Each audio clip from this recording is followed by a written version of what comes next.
How to fill out PDF forms with PicoPDF. Open your PDF form in PicoPDF. Click on a form field and type to enter your information into the form. Click on checkboxes or radio buttons to make a selection. Use the Sign button to add a signature to your form. When you are finished, click Save or Save As to save your changes.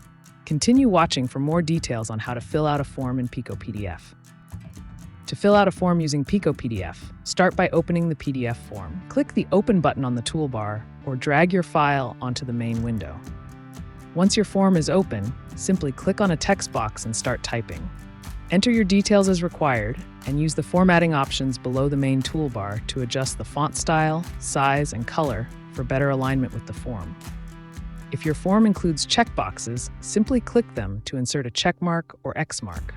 For radio buttons, click an option to select it. For forms that require a signature, go to the Home tab and use the Sign button.